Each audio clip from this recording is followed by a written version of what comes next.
बंदी छोड़ सतगुरु रामपाल जी परमेश्वर जी की जय हो। सत्साई भाई और बहनों, दया गुरुदेव भगवान की, जिनके शुभ आशीर्वाद से एक बार पुनः हम सभी सत्सेवक भाई बहन परम पूज्य सतगुरु रामपाल जी भगवान की महिमा करने के लिए उपस्थित हैं। और महिमा शुरू करने से पहले परमात्मा की स्तुति करते हैं, मालिक का जयकारा लगाते हैं।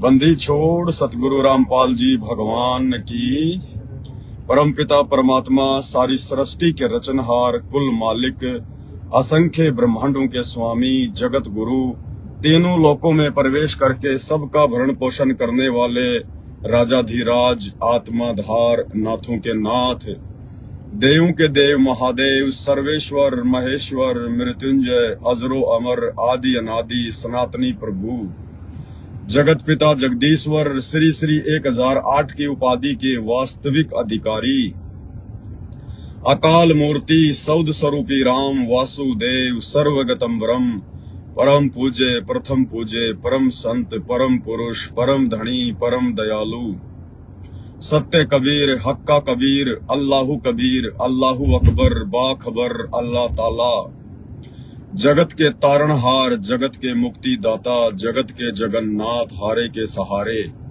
हिंदुओं के राम, मुसलमानों के अल्लाह, सिखों के वाहेगुरु, ईसाइयों के मसीह, दया के सागर दया निधि, करुणा के सागर करुणा निधि, स्वयंभू परिभू, संकट मोचन, कष्ट हरण, मंगल करण, दुख भंजन, अविगत कबीर, निर्विकार निर्विषम परमात्मा, अलय अलेख सतगुरु, आदि अनादि सतगुरु, असली मर्यादा पुरुषोत्तम, असली राम, असली कृष्ण, असली घनश्याम, राजाओं के राजा, महाराजाओं के महाराजा, शहंशाहों के शहंशाह, सम्राटों के सम्राट, भगवानों के भगवान, अल्लाहों के अल्लाह, प्रभुओं के प्रभु, मसीहाओं के मसीह, सच्चे वाहेगुरु, बाबाओं के बाबा, पीरों के पीर, सेठों के सेठ, जगत सेठ, सांवरसा सेठ, सर्वगुण संपन्न, अनंत कोटि कलाओं के स्वामी, अनंत कोटि ब्रह्मांडों के नायक, योगियों में महायोगी, ध्यानियों में महाध्यानी, सिद्धों में परम सिद्ध, ज्ञानियों में तत्व ज्ञानी, ब्रह्म ज्ञानी, महाज्ञानी, ब्रह्म ज्ञानी, श्रेष्ठ ज्ञानी, युवा कबीर, समरथ कबीर, असमवात, अमित ओजा, सच्चे रहनुमा, करीम अल्लाह, सुभान अल्लाह, दुनिया के अंतिम पैगंबर, दुनिया के अंतिम नबी, दुनिया के अंतिम रसूल, दुनिया के अंतिम प्रोफेट, 8 सितंबर 1951 से गांव धनाना, जिला सोनीपत, हरियाणा, भारतवर्ष की पावन भूमि पे प्रकट रियल कल्कि भगवान, ब्रह्मा विष्णु महेश के दादाजी, दुर्गा और काल के पिताजी, संत शिरोमणि सतगुरु रामपाल जी भगवान के चरण कमल में देश विदेश से साध संगति सुन व देख रहे सभी सत्सेवक भाई बहनों का अनंत कोटि दंडोत प्रणाम। पूज्य गुरुदेव भगवान आप और हम सभी भगत आत्माओं के ऊपर इसी प्रकार से ज्ञान आधार से साध संगतियों की दया बनाए रखें, क्योंकि साध संगति से जुड़े बिना, साध संगति से जुड़कर गुरु रूप में आए हुए कबीर परमात्मा की पहचान किए बिना और मन कर्म वचन से अपना तन मन धन सब कुछ अपने गुरुदेव के चरणों में समर्पित किए बिना, संसार से हटकर अपना ध्यान, अपनी लगन अपने गुरुदेव के चरणों में लगाए बिना, सर्वस्व न्योछावर करते हुए अपने गुरुदेव के प्रति समर्पित हुए बिना, भाई और बहनों, हम लोग असंख्य जन्म इस काल लोक से मुक्ति प्राप्त नहीं कर सकते हैं। और हमारा परम सौभाग्य, जो परम सौभाग्य ब्रह्मा विष्णु महेश को नसीब नहीं है। इस पृथ्वी पर लगभग 7.5 अरब के आसपास जनसंख्या है, उनमें से 99.99% लोगों को नसीब नहीं है। ऐसी हमारी किस्मत, ऐसा हमारा भाग्य, ऐसा हमारा लक कि वो कबीर परमात्मा, वो बाबाओं का बाबा, वो पीरों का पीर, सर्व ब्रह्मांडों को रचने वाला, जिसके आधे बाल के बराबर भी पूरी कायनात, पूरी सृष्टि नहीं है, वो दीनदयाल आज 8 सितंबर 1951 को गांव धनाना, जिला सोनीपत, हरियाणा, भारतवर्ष की पावन भूमि पर सतगुरु रामपाल जी भगवान के नाम से प्रकट है, विद्यमान है। वो स्वयंभू परमात्मा, और हमें उनकी शरण प्राप्त है। और सबसे बड़ी हमारी खुशकिस्मती कि उन्होंने सन 1994 से लेकर 2014 तक और जेल जाने के बाद में सन 2024 वर्तमान समय तक जितनी भी आत्माओं को अपने शरण में लिया है, चाहे वो डीवीडी के माध्यम से हो, चाहे उन्होंने खुद उनको नाम दीक्षा दी हो, या चाहे भाई बहनों ने संकल्प दीक्षा ले रखी हो, उन सभी आत्माओं में से केवल जो आत्माएं साध संगति से जुड़ी हुई है, जिनको भगवान ने अपनी पावन शरण में ले लिया है, एक विशेष बुद्धि, एक विशेष ज्ञान परमात्मा ने उन साध संगत वाली आत्माओं को दिया है।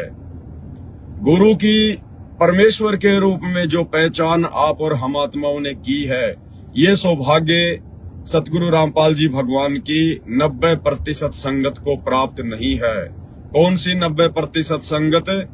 जो संगत बेचारी नादानी में, भोलेपन में, देखा देखी में, सत्संगों को गहराई से ना समझ पाने की त्रुटि के चलते, उनके ज्ञान को अच्छे से ना समझ पाने की कमी के चलते वर्तमान में फर्जी सतलोक आश्रमों से जुड़ी हुई है। जी हाँ, संत रामपाल जी भगवान का कलयुगी परिवार, उनके बेटा बेटी, भाई बंधु, रिश्तेदार, कोऑर्डिनेटर, ये सब के सब लोग काल की गोद में बैठकर उनके मिशन को पीछे धकेल रहे हैं। आप लोगों को लगता होगा कि साहब ये तो बहुत ज्ञान प्रचार कर रहे हैं, ये टीवी चैनलों पर अपना प्रचार कर रहे हैं, इन्होंने तो धूम मचा रखी है। भाई और बहनों, परमात्मा कहते हैं कि हमारे को धूम मचाने वाले भगत नहीं चाहिए, धूम मचाने वाले तो बॉलीवुड को चाहिए, हमारे को तो विवेकी भगत चाहिए, ज्ञान आधारी भगत चाहिए। परमात्मा कहते हैं कि अकलमंद एक गणा और बिना अकल के लाख। क्या कहते हैं परमात्मा? अकलमंद एक गणा और बिना अकल के लाख। परमात्मा कहते हैं हमें तो वो भगत चाहिए जो ज्ञान आधारी हो, और जो भक्ति करे तो मर्यादाओं में रह के करे, जरा सी भी मर्यादा ना तोड़े।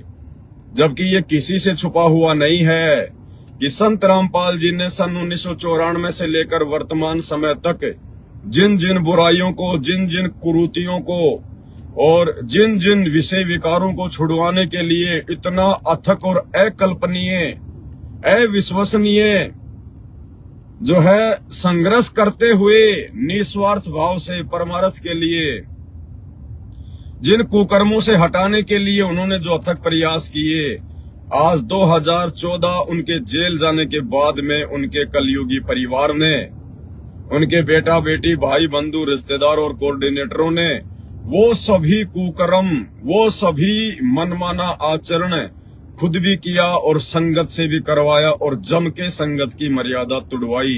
पूरी संगत को, साध संगत वालों को छोड़ के पूरी संगत को वर्तमान में काल बली ज्योति निरंजन की गोद में बैठा रखा है। वो जब चाहे जिसका स्वाद चख लेता है, जब चाहे जिसको एक्सीडेंट में मार देता है, जब चाहे जिसकी अकाल मौत कर देता है, क्योंकि संत रामपाल जी की शरण से सभी भगत दूर है। उन्हें लगता है हम तो 3 समय की आरती भी कर रहे हैं, मंत्र भी कर रहे हैं, इन फर्जी आश्रमों में भी जा रहे हैं, ज्योति पाठ दान धर्म का पैसा भी दे रहे हैं। लेकिन भाई बहनों, साथ में ये भी तो देखो कि जिस संत रामपाल जी भगवान ने जब से इस मार्ग की शुरुआत की है, तब से उन्होंने ताश तक खेलने के लिए और ताश खेलने वालों को सहयोग तक देने के लिए अपने हाथ से किसी को ताश की गड्डी भी नहीं पकड़ानी है, ये आदेश दिया हुआ है।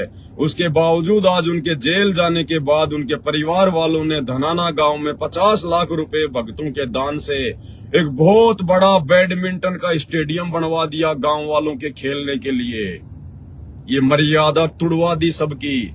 जिन जिन भाई बहनों ने इन समस्त आश्रमों में दान धर्म किया है, उसी अनुपात में उन सबको नुकसान उठाना पड़ेगा और उन उठा रहे हैं। क्यों? क्योंकि आप लोगों ने आंखें बंद करके बिना सोचे समझे, ज्ञान को आधार बनाए बिना कुपात्रों को ज्योति पाठ और दान का पैसा दे दिया। ये कुपात्र हैं। कुपात्र का मतलब जो व्यक्ति दान धर्म लेने का अधिकारी नहीं है, जो आपके दान धर्म का दुरुपयोग करेगा। सुपात्र कौन है? जो दान धर्म लेने का अधिकारी है। सुपात्र वो है जो केवल आपके पैसे का सदुपयोग कर सकता है, और वो सुपात्र धरती पर केवल सतगुरु रामपाल जी भगवान है, या सुपात्र केवल सतगुरु रामपाल जी भगवान के वो भगत है जो साध संगति से जुड़कर उनकी समस्त मर्यादाओं से, उनके भक्ति विधान से, उनके इस संपूर्ण तत्व ज्ञान से परिचित होने के बाद में, माया के गुण और अवगुणों से परिचित होने के बाद, जो इस माया का दुरुपयोग नहीं करेंगे, केवल सदुपयोग करेंगे, वो भगत सुपात्र हैं, अन्यथा कोई भी सुपात्र नहीं है। तो भाई और बहनों, हम तो कल्पना भी नहीं कर सकते कि भगवान ने कितनी बड़ी मेहर साथ संगत वाले अपने बच्चों पर की हुई है। और बाकी संगत जो उन फर्जी आश्रमों में जाती है, उस संगत में और अन्य जितने भी संत महात्मा मंडलेश्वर हैं, उनकी संगत में रत्ती भर भी फर्क नहीं है, रत्ती भर भी।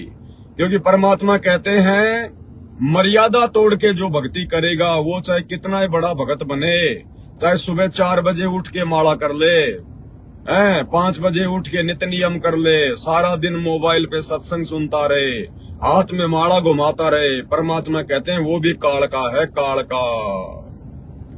भाई और बहनों, 5 किलो हलवा बना के अगर एक टपका भी उसमें किसी ने जहर का डाल दिया, कौन मूर्ख खाएगा उसको? उसको तो जानवरों को भी नहीं डालते कि कहीं जानवर ना मर जाए। और इन्होंने तो टपका नहीं, इन्होंने तो बोतल की बोतल जहर की संत रामपाल जी के इस मार्ग में डाल दी है, स्टेडियम बनवा दिया, सबकी मर्यादा तोड़वा दी, दारू की बोतल डाल दी। फिर इन्होंने 2019 में पूरे भारत के भक्तों से बीजेपी सरकार के विरोध में, कि बीजेपी ने हमारे गुरुजी को जेल में बैठा दिया, बरवाला कांड करवा दिया, हमारे 5 भगत मर गए, पूरे भारत देश के भक्तों से इन्होंने कांग्रेस सरकार को वोट डलवाए, गुरुजी का आदेश बताकर सबके कर्म फुड़वाए, और वो कांग्रेस भी हार गई। फिर इन्होंने हरियाणा के जाट आरक्षण में 2016 में बेचारे लाखों भक्तों को जाटों के धरनों पर बैठा दिया। भक्तों के दान का कभी 5 लाख, कभी 11 लाख रुपया उनको पात्रों को चंदे के रूप में दिया जा रहा है। और गुरुजी ने कहा, भिखारी को भी पैसा नहीं देना, नगद तो भिखारी को भी। क्यों? क्योंकि वो शराब पिएगा, बीड़ी गुटखा खाएगा, उस पैसे का दुरुपयोग करेगा तो देने वाले को नुकसान उठाना पड़ेगा। अब हरियाणा के जाट आरक्षण में इन्होंने उन जाटों को, उन अज्ञानियों को, उन मंद बुद्धियों को, जिनको अध्यात्म की जानकारी नहीं है, जो भक्ति मार्ग से कोसों दूर है, कभी उनको 11 लाख रुपए दे रहे हैं जाट आरक्षण समिति को चंदे के रूप में, कभी 5 लाख रुपए दे रहे हैं। अब वो जाट भाई बड़ा बड़ा हुक्का पिएंगे, तमाकू पिएंगे, उस पैसे से बियर पिएंगे, शराब पिएंगे, बड़े बड़े होटलों में कोई रंगरेली मनाएगा तो कोई गाड़ी का तेल भरा के अपने ससुराल जाएगा, सारे उल्टे काम करेंगे। वो कौन से भगत है जो भंडारे में लगाएंगे आपका पैसा? तो भाई और बहनों, आपने कैसे सोच लिया कि जब भगवान धरती पर आ चुका है तो काल ऊपर बैठा रहेगा? काल को तो भगवान से भी ज्यादा टेंशन है, क्योंकि भगवान काल के मुंह से निवाड़ा छीनने के लिए आया है, अपनी आत्माओं को सतलोक ले जाने के लिए आया है, जो आत्माएं उस काल का आहार है। तो काल कैसे चद्दर ओढ़ के सोएगा? वो तो अपने हजारों हाथ, हजारों मुंह खोल के सतगुरु रामपाल जी भगवान से भी ज्यादा चौकन्ना होके भक्तों की मर्यादा तोड़वाने का पूरा प्रयास करेगा। और हम सबको पता है वो सामने प्रकट नहीं होता है, वो गुप्त रूप में अपना सारा काम करता है। वो दूसरों के अंदर कुप्रेरणा करके, दूसरों के अंदर बैठ के अपना काम करता है। जैसे महाभारत के युद्ध में श्री कृष्ण जी के अंदर बैठ के महाभारत का युद्ध करवा दिया, अन्य बड़े बड़े लोगों में कुप्रेरणा करके बड़े बड़े विघ्न करवा दिए। तो भाई और बहनों, वर्तमान में आपको भगवान का तो पता चल गया कि सतगुरु रामपाल जी हैं, लेकिन काल का थोड़ी पता है, काल थोड़ी सामने आएगा। उसकी पहचान हम कैसे करेंगे? कहे कबीर सोई जन मेरा, जो नीर खीर का करे निवेरा। और संध्या आरती में परमात्मा कहते हैं, या तन में मन मूर्ति देखो, इसी सर में, इसी अपने शरीर में मन मूर्ति, यानी उस मन को देखो कहाँ बैठा है। तुम्हें कैसे भ्रमित करेगा वो मन, किस विधि से भ्रमित करेगा? या तन में मन मूर्ति बैठी, यानी वो काल भी तुम्हारे इसी शरीर में है और वो भगवान भी इसी शरीर में है। तो हम कैसे पहचान करेंगे कि भगवान कहाँ है और काल कहाँ है? विचारों के माध्यम से हम पहचान करेंगे। हमारे अंदर जो विचार उठते हैं, हमारे अंदर जो प्रेरणाएं होती हैं, उनके माध्यम से हम उनको पहचानेंगे कि मेरे मन में उठने वाला कौन सा विचार मेरे गुरुजी के सत्संगों के खिलाफ है, सत्संगों के विरुद्ध है, मर्यादाओं के विरुद्ध है। अगर आपने उस बात की पहचान कर ली कि यार ये विचार तो गुरुजी के सत्संगों के खिलाफ है, तो सोच लीजिए वो विचार आपके गुरुजी का नहीं है, वो प्रेरणा आपके गुरुजी की नहीं है। वो प्रेरणा कौन कर रहा है? वो शरीर में मन रूप में बैठा हुआ काल कर रहा है। तो ऐसे हमने नीर खीर का निबेरा करना है, काल की और दयाल की पहचान करनी है। और भक्ति के प्रति जो मन में जो अच्छी भावनाएं जागृत होती हैं, सत प्रेरणाएं उठती हैं, वो गुरुजी का आदेश होता है, वो गुरुजी की प्रेरणा होती है। परमात्मा हमें नित्य नियम के लास्ट में पढ़ाते हैं कि भाई शब्द निवास आकाशवाणी यो सतगुरु का रूप है। इसका सरलार्थ है कि एक भगत के मन में भक्ति के प्रति, भक्ति से संबंधित उठने वाली जो भी सत्प्रेरणाएं होती हैं, वो उसके गुरुजी का आदेश होता है, उसके भगवान का उसको आदेश समझना चाहिए। तो भाई और बहनों, बहुत बड़ा जाल है इस काल भगवान का। और देखो कैसे ये खुद जगत की तो छोड़िए, दुनिया की तो छोड़िए, उनकी तो बेचारों की क्या गलती है। उन्होंने तो ना अभी तक सृष्टि रचना सुनी, ना संत रामपाल जी के सत्संग सुनने शुरू किए, क्योंकि कहते हैं सकल पदार्थ है जग माही और भाग बिना नर पावत नाही। कोई भी इंसान, चाहे भगवान उसके घर में क्यों ना आके बैठ जाए, अगर उसके भाग्य में वो चीज नहीं है, अगर उसके पिछले संस्कार मजबूत नहीं है, अगर उसकी किस्मत माड़ी है, कमजोर है, तो भाई घर में आए भगवान को भी नहीं पहचान पाएंगे। जिस प्रकार सतगुरु रामपाल जी भगवान लीलामय तरीके से जिस कलयुगी परिवार में आए 8 सितंबर 1951 को गांव धनाना में, उस परिवार के बाकी लोग नहीं समझ पाए, क्योंकि हरियाणा में कहावत है कि दीपक के नीचे हमेशा अंधेरा होता है। अंधेरा, जो दीपक होता है उसके नीचे हमेशा अंधेरा होता है और बाहर बाहर वो रोशनी करता है।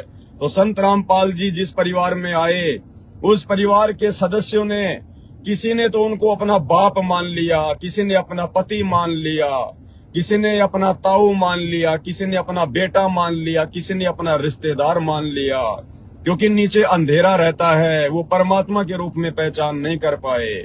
और उस दीपक रूपी सतगुरु रामपाल जी भगवान ने अपना ज्ञान देके जब अपनी रोशनी फैलाई, तो उनके बच्चों ने, उनके हंसों ने, उनकी बेटियों और बेटियों ने, जो कि उनके वचन के बेटा बेटी हैं, आप और हम, उन्होंने उनके ज्ञान रूपी उस प्रकाश की रोशनी से अपने बाप को पहचान लिया। क्योंकि आप और हम कोयल के बच्चे हैं, कोयल के बच्चे। और जो उनके परिवार वाले हैं, उनके रिश्तेदार वाले हैं, उनके आसपास रहने वाले हैं, वो कौवे के बच्चे हैं, कौवे के बच्चे यानी काल के बच्चे हैं। तो भाई और बहनों, इन समस्त घटनाओं को हम केवल उनके ज्ञान से समझ सकते हैं। भगवान समदृष्टि होता है, भगवान दयालु होता है। भगवान कहते हैं कबीर कपट से भक्ति करे मैं उसको भी अपनाऊं, अरे साम दाम दंड भेद से फिर मैं सीधे रास्ते लेकर आऊं। परमात्मा तो दुष्ट से दुष्ट व्यक्ति को भी चाहता है कि ये मेरे शरण में पड़ा रहे और भक्ति करता रहे, कभी न कभी तो समझ में आएगी। इसलिए परमात्मा उनके कुकर्मों को देखते हुए भी उनको टोका टाकी नहीं करता है, क्योंकि अज्ञानी आत्माओं को, काल के एजेंटों को परमात्मा यदि टोक दे तो बहुत जल्दी वो जो है वो गुस्से में आ जाते हैं, उनके मन के भाव बिगड़ जाते हैं, वो परमात्मा की शरण से दूर चले जाते हैं। इसलिए भाई और बहनों, अपने अज्ञानी परिवार की, अपने काल प्रेरित परिवार की, अपने काल एजेंट रिश्तेदारों की, इन कोऑर्डिनेटरों की परमात्मा ने उनके मुंह पर कुछ भी ना बोलते हुए भाई और बहनों आप और हमें ज्ञान आधार से समझा दिया, संकेतों में कि बच्चों देख लो मेरे ज्ञान के विरुद्ध कौन चल रहा है, मेरे ज्ञान के विरुद्ध, मेरे भक्ति मार्ग में मेरे भक्तों की मर्यादा वर्तमान में कौन तोड़वा रहा है। ये बड़े बड़े स्टेडियम बनवाकर, गंदी राजनीति करवाकर, गुंडों की सीबीआई जांच करवाकर 5-5 लाख रुपए देकर, आरक्षण में 11-11, 15-15 लाख रुपए भक्तों के दान का चंदे के रूप में देकर मेरे भक्तों की मर्यादा कौन तोड़वा रहा है, मेरे मिशन को कौन फेल करने की दिशा में आगे बढ़ रहा है। भाई और बहनों, बहुत गहरा रहस्य है, ये चीज हमने खुद समझनी पड़ेगी गुरुजी के सत्संग का आश्रय लेके। एक सत्संग में गुरुदेव भगवान ने हमें एक कहानी सुनाई, हमारे को एक वो कथा सुनाई लाल और लालड़ी की। और क्या बताया परमात्मा ने लाल और लालड़ी की उस कथा में? वो कथा तो हम सबको पता है, इसलिए मैं वो पूरी कथा नहीं बताऊंगा, उसका सारांश बताऊंगा। जब वो दोनों बच्चे, जब उनका पिताजी की मृत्यु हो गई, तो अपनी माँ से वो लाल लेकर, लाल एक कीमती वस्तु होती है, 9 करोड़ का होता है, छोटा सा, जैसे बच्चे गोलियां खेलते थे वो कंचे, ऐसा होता है लाल। मालिक ने बताया, देखा तो किसी ने नहीं है। वर्तमान में तो वो लुप्त ही हो चुके हैं, या धरती पर भी हैं तो केवल संत रामपाल जी को पता है कि कहाँ रखे, और किसी के माई के लाल को नहीं पता, क्योंकि अंतर्यामी बता सकता है कहाँ पे क्या है। तो जब वो दोनों बच्चे वो लाल लेकर कि भाई हमारे बाप का साया तो सिर पे रहा नहीं, और ताऊ जी जो है मतलब की व्यापार करते हैं, तो ताऊ जी के साथ मिलकर छोटा मोटा धंधा शुरू कर लेंगे भाई, और ये मेरे पिताजी के रखे हुए लाल ताऊ जी को दे देंगे उधार रूप में। दोनों बच्चे लाल लेके पहुंच गए। ताऊ जी ने देखा और बच्चों से पूछा, बच्चों क्यों आना हुआ? बोले, ताऊ जी आपको तो पता ही है, पिताजी का साया सिर से हट गया है, माँ अकेली है, अब हम 2 हैं, गुजारा कैसे होगा? माँ ने कहा है कि अपने ताऊ जी के पास जाओ बेटा, को थोड़ा बहुत व्यापार धंधा करो, और बेटा ये तुम्हारे बाप के समय के रखे हुए लाल है, ये ताऊ जी को दे देना, इससे सामान खरीद के आगे अपना बिजनेस करो। ताऊ जी ने कहा कि लाओ बेटा वो लाल कहाँ है? ताऊ जी के हाथ में लाल रख दिए। ताऊ जी ने लाल को देख के वापस बच्चों को दे दिए कि बच्चों बहुत अच्छी बात है, अपनी माँ को वापस दे के आ जाओ, और जब कभी आवश्यकता होगी तब हम इन लालों को जो है प्रयोग करेंगे, फिलहाल मेरी खूब उधार चलती है, मेरी गुडविल बहुत अच्छी है मार्केट में। दोनों बच्चे वापस गए, लाल रख के आ गए, ताऊ जी के साथ में काम धंधे में हाथ बटाने लग गए। काफी समय हो गया, ताऊ ने काफी समय उनको आदान प्रदान करवाया लाल का, जहां से उधार सामान लेते थे। ताऊ जी कहते थे, जाओ बच्चों सेठ जी का पैसा दे के आओ, ये लाल ले जाओ। बच्चे लाल ले जाते, सेठ जी को दे के आते, रास्ते में लाल को देखते जाते, अरे लाल ऐसा होता है, अरे लाल ऐसा होता है, अरे अरे अरे। काफी बार आदान प्रदान करवाया। एक समय ताऊ ने जानबूझकर ताऊ ने बच्चों को लाल की जगह लालड़ी दे दी। लालड़ी यानी लाल तो असली होता है, लालड़ी नकली होती है। लाल की कीमत गुरुदेव ने 9 करोड़ की बताई, तो कभी 9 लाख की बताई, क्योंकि मुद्रा का अलग अलग सिस्टम होता है। जैसे कागज का नोट 2000 का भी होता है, कागज का नोट 1000 का भी होता है, कागज का नोट जो है 5 रुपए का भी होता है, 20 रुपए का भी होता है। तो उस आधार से परमात्मा उसकी कीमत बताई कि 9 करोड़ का लाल होता है। और जो लालड़ी होती है वो लालड़ी नकली होती है, वो दिखती लाल के जैसी है, लेकिन जो जोहरी होता है वो उसकी परख करना जानता है, वो 2 कौड़ी की होती है, 2 रुपए की नहीं होती। तो ताऊ जी ने जानबूझ के उन बच्चों को लालड़ी दे दी कि जाओ बच्चों ये लाल ले जाओ और सेठ जी का उधार चुका के आ जाओ। दोनों बच्चे खुशी खुशी गए, देखते गए, जाके उनको सेठ जी को लाल दे दी कि सेठ जी ये लो लाल हमारे ताऊ जी ने दिए हैं, आपकी जितनी भी उधार है वो अपनी चूकती करो। अब सेठ जी ने जोरी को बुलाया, जो लाल की जो है वो परख किया करता था कि असली नकली तो नहीं है। जोरी तुरंत आया, वो कुछ पैसे ले लिया करता था, 10-20 रुपए जो भी उस समय होते थे, बताने के कि साहब ये असली है या ये नकली है। जोरी आया, जोरी ने अपने सिस्टम से ऊपर नीचे करके देखा और बोला, सेठ जी ये तो लालड़ी है, लालड़ी कौन ठग रहा आपको? अब सेठ जी ने उनको हाथ में लिया और यूं देखा, यूं गली में फेंके हैं। बोले, तुम्हारे ताऊ जी ने धोखा करना भी सीख लिया हैं? अरे मैंने सामान देने में कोई कमी छोड़ दी क्या? जो तुम्हारे ताऊ जी मेरे साथ में धोखा करने लग गए, धोखेबाज भी हो गए तुम्हारे ताऊ जी। बच्चों ने कहा कि सेठ जी हमारे ताऊ जी ऐसा नहीं है, हो सकता उनसे धोखा लग गया होगा। धोखा लग गया। दोनों बच्चे वो लालड़ी उठा के और देखते देखते आ रहे हैं कि भाई इसमें क्या कमी है, ये भी उसके जैसे दिखाई देता है। काफी कुछ उन्होंने उसमें अंतर महसूस कर लिया। सेठ जी ने भी बता दिया कि लाल ऐसा होता है, लालड़ी ऐसी होती है, ले जाओ इसको। दोनों बच्चे मायूस होके ताऊ जी के पास आए और कहा, क्या हुआ बच्चों? बोले, ताऊ जी क्या बताएं? बोले, वो सेठ जी ने तो बोले ये कह रहा है कि ये तो लालड़ी है, लाल नहीं है। ताऊ जी बोले, दिखाना बच्चा, जरा दिखाना, अरे कहीं मेरे से धोखा तो नहीं हो गया? और वो ताऊ जी ने ओ हो बोले, बच्चों मेरे से तो धोखा हो गया, धोखे से दे दिया, मैंने सोचा लाल थे, अंधेरे में मेरे को पता नहीं रहा बच्चों, अरे ये तो लालड़ी है, लालड़ी। तो ताऊ जी ने कहा कि बच्चों एक काम करो, तुम अब अपने घर पे जाओ और तुम जो वो पहले लाल लेके आए थे ना, वो लाल लेके आओ, सेठ जी का उधार चुका देंगे। दोनों बच्चे गए अपनी माँ के पास दौड़ते हुए, माँ हाँ बच्चा, माँ वो लाल दे दे, लाल। अरे बच्चों खाना तो खा लो। माँ खाना पीछे खाएंगे, पहले सेठ जी की उधार चुकाएंगे। दोनों बच्चे वो पोटरी ऐसी की ऐसी लेके अपने ताऊ जी के पास में आ गए।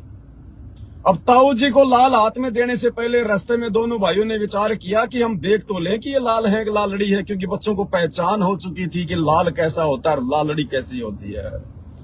अब बच्चों ने वहीं रास्ते में पोटली खोली और चेक करने लगे, तो देखा रे ये तो लालड़ी है, लालड़ी, ओ तेरी की, ये तो 2 रुपए की भी नहीं है। उधर ही फेंक दी उन्होंने रास्ते में ही। और ताऊ जी के पास गए और बोले ताऊ जी हमारी माँ बहुत भोली है। क्या हुआ बेटा? ताऊ जी वो लाल नहीं थे, वो तो लालड़ी थी, लालड़ी। तो ताऊ जी बोले बेटा एक बात बताऊं? बोले बताओ ताऊ जी। बोले बेटा ये जब तुम 2 साल पहले लेके आए थे ना मेरे पास में, बेटा उस समय भी ये लालड़ी थी, ये लाल नहीं थे। अगर उस समय मैं कह दूं कि ये लालड़ी हैं तो तुम्हारे यकीन नहीं होता।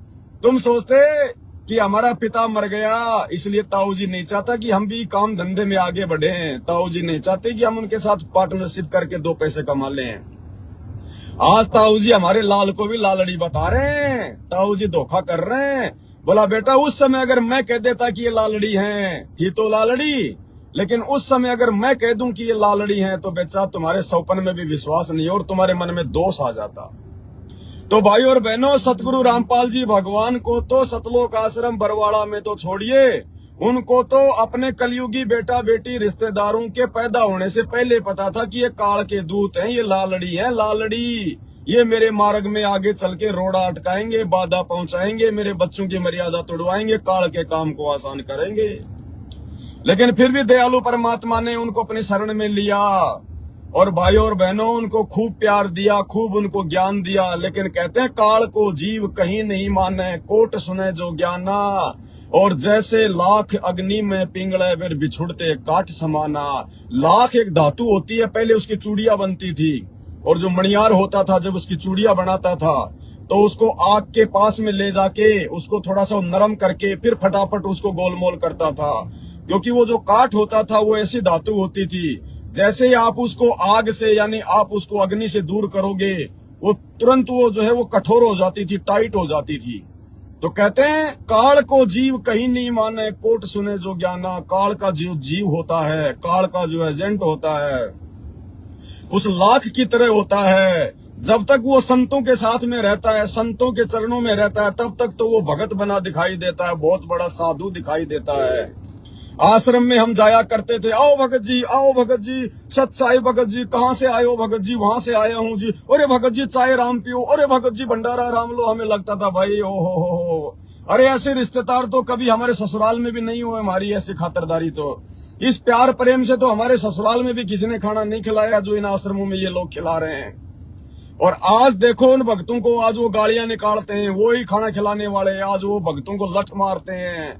आज वो ही भगत राजनीति कर रहे हैं, वो ही स्टेडियम बनवा रहे हैं, वो ही भक्तों को लूट रहे हैं, वो ही गुंडों की सीबीआई जांच करवा रहे हैं, वो ही बीजेपी में कभी कांग्रेस में गंदी राजनीति खेल रहे हैं, भगवान के मिशन को तोड़ रहे हैं। इसीलिए भगवान कहते हैं कि भक्ति भाव भादो नदी और सबे चले गहराए, भाई सरिता सोए जानिए जो जेठ मास ठहराए। परमात्मा कहते हैं जिस समय आप आश्रम में होते हो, अपने गुरु जी के पास होते हो, उस समय पता नहीं चलेगा कि तुम भगत हो। कब पता चलेगा भगत का? जब तुम संतों से दूर होगे, जब तुम्हारी परीक्षा का समय होएगा। जिस प्रकार परमात्मा कहते हैं कि जेठ का महीना जो होता है, अप्रैल और मई का महीना वो बारिश का महीना होता है, मई जून जुलाई। उस समय जब बारिश होती है तो छोटे छोटे नदी नाले सभी जो है पानी से लबालब होके बहने लगते हैं। उस समय आप पहचान नहीं कर पाओगे कि असल में नदी कौन सी है जिसमें 12 महीने पानी बहता है। उस समय पहचान नहीं कर पाओगे। उसकी पहचान आप उस समय करोगे जब बरसात का समय समाप्त हो जाएगा, जब वो गर्मी का समय शुरू हो जाएगा। उस समय वो छोटे छोटे नदी नाले सूख जाएंगे और वास्तु में जो सरिता होगी, सरिता यानी नदी, वास्तु में जो नदी होगी उसकी पहचान गर्मी के महीने में होगी, जो गर्मी में भी बहती रहेगी। तो जो असली भगत होते हैं, जो सतगुरु के भगत होते हैं, उनकी पहचान उस समय होगी जब वो सतगुरु से दूर होंगे, जब उनकी परीक्षा का समय होगा। जैसे वर्तमान समय जेठ महीना चल रहा है, जेठ मास चल रहा है, परीक्षा का समय चल रहा है, क्योंकि गुरुदेव 10 साल से जेल में बैठे हैं और अब बाहर मालूम चल रहा है कि कौन भगत है, कौन है भगत है। जो भगत थे वो तो सात संगति से जुड़ गए, जो असली भगत थे, जो असली जो मतलब जो नदी थी, जो सरिता थी, वो तो सात संगति से जुड़ गई, वो तो सत्सेवक बन गए। और जो फालतू के जो नदी नाले थे, जो खाली दिखावटी भगत थे, दिखावटी सत्साहिब करते थे, दिखावटी अधीनता लेके आते थे, अंदर उनके वो जहर भरा हुआ था, आज उनकी पहचान हो गई। आज वो सतलोक आश्रम मैनेजमेंट वाले हो गए। आज वो उन फर्जी आश्रमों से जुड़े हुए हैं जो नीर खीर का निबेरा नहीं कर पा रहे। तो भाई और बहनों, उस ताऊ को, सतगुरु रामपाल जी भगवान को तो शुरू से पता था अपने इस परिवार के बारे में, अपने बेटा बेटी के बारे में। उनको तो आश्रम में सब पता था कि ये नालायक यहाँ क्या करते हैं, क्या ये कुबद कर रहे हैं, क्या क्या ये विकार कर रहे हैं, कितनी बकवाद करते हैं यहाँ पे ये। क्योंकि अंतर्यामी भगवान को तो सब पता है, वो सबकी मन की, सबकी घट की बात जानता है। उनको इनके कुकर्मों का अच्छे से पता था कि मेरे बेटा बेटी कैसे हैं, ये रिश्तेदार कैसे हैं, ये कोऑर्डिनेटर कैसे हैं। लेकिन दयालु मालिक यदि उस समय हमें बता दे कि बेटा ये लाल नहीं, ये तो लालड़ी हैं, तो हम उनकी एक भी बात पे यकीन नहीं करें उस समय, और उनके परिवार वाले भी नाराज हो जाते। हम यकीन क्यों नहीं करते? क्योंकि हमने गुरुजी के परिवार के कुकर्म कभी देखे ही नहीं थे। कुकर्म तो हमने उनके बरवाला कांड के बाद आज देखे हैं, जो इन्होंने गुरुजी की हर मर्यादाओं के विपरीत कुकर्म कर दिए। स्टेडियम बनवा दिया, संगत का पैसा फर्जी आश्रम बनवा के इन पत्थरों में बर्बाद करवा दिया अपने धंधे के लिए, ताकि संगत आती रहे, ज्योति दान का पैसा देती रहे। स्टेडियम बनवा दिया, गंदी राजनीति करवा दी। आनंद पाल जैसे गैंगस्टरों की सीबीआई जांच में 5-5 लाख रुपए दे दिए। जाटों के आरक्षण में भक्तों का दान चंदे में देके बर्बाद करवा दिया। अयोध्या में भंडारा करवा दिया, आन उपासना में सहयोग करवा दिया। दुनिया भर के कुकर्म करवा दिए। कबड्डी के मैच में 31 हजार रुपए गुरुदेव का बड़ा लड़का जो है वो ट्रॉफी में देता है। हर प्रकार से कुकर्म।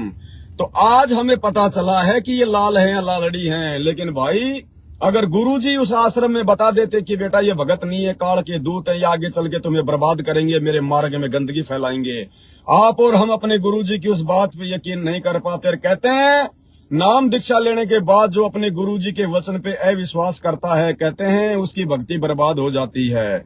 तो परमात्मा ने ऐसी योजना बनाई कि एक समय आने पर जब इनके कुकर्म हद से ज्यादा बढ़ जाएंगे, इनकी मनमानियां बढ़ जाएंगी हैं, और काल जब इनको निमित्त बना के बरवाला कांड करवाएगा, और जब मैं जेल चला जाऊंगा मेरे बच्चों की परीक्षा लेने के लिए, तो मेरे पीछे से मेरे जो ज्ञान आधारी बच्चे हैं, सब नहीं, जो ज्ञान आधारी हैं, जो सतगुरु के युगों युगों के हंस हैं, माल हैं, वो बच्चे इनके कुकर्म देखकर पहचान जाएंगे और इन आश्रमों में जाना छोड़ देंगे, इनकी कुसंगति करना छोड़ देंगे, घर बैठ के भक्ति करेंगे और अपने भाई बहनों को भी समझाया करेंगे। क्योंकि घर घर आश्रम बन गए, घर घर आश्रम बन गए।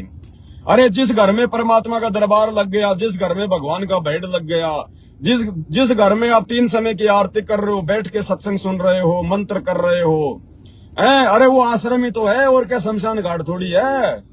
उससे बढ़कर आश्रम और कौन हो गया? उससे बढ़कर आश्रम तो वो है जहां आपके गुरुजी साक्षात बैठे हो।